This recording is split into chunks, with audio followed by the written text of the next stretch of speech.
to the gentleman from Tennessee, Mr. Wamp, who's been a true leader in combating methamphetamine. The gentleman from Tennessee is recognized for 5 minutes.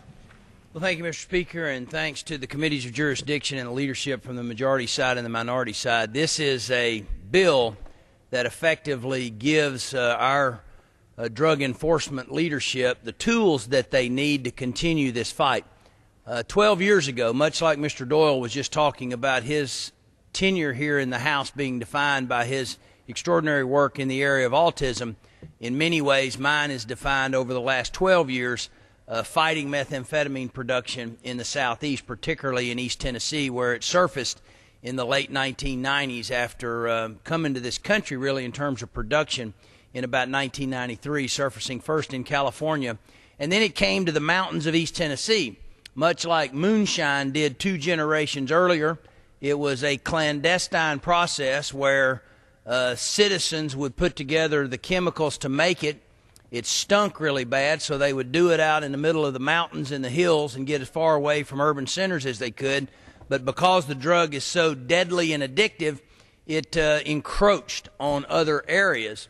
And we saw, frankly, the states that took the leadership of taking ephedrine and pseudoephedrine behind the counter, made it harder to get, enforced a lot of rules at the state level, really knocked back the domestic production of methamphetamine. We still have a huge problem of methamphetamine coming in across the border, particularly through the transit country of Mexico. But frankly, this has helped us a lot combat the production. We formed in East Tennessee what was the Southeast Tennessee Meth Task Force, which was a premier local, state, and federal partnership because, frankly, I keep using the word frankly, because methamphetamine production can't be combated exclusively at the state and local level. They just simply can't. They didn't have the resources to surveil it.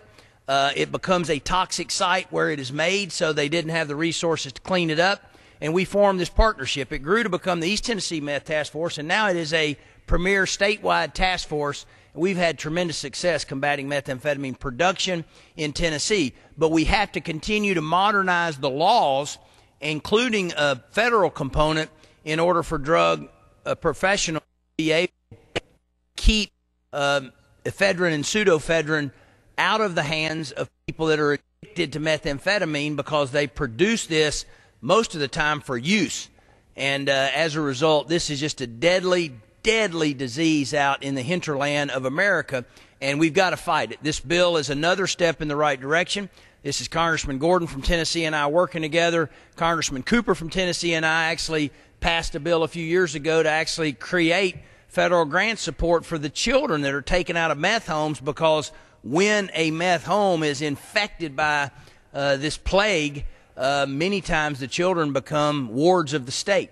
And there was little help there at the state level as well. So if this plague of methamphetamine has not come to your hometown, unfortunately it will soon, and it's something that requires a federal component.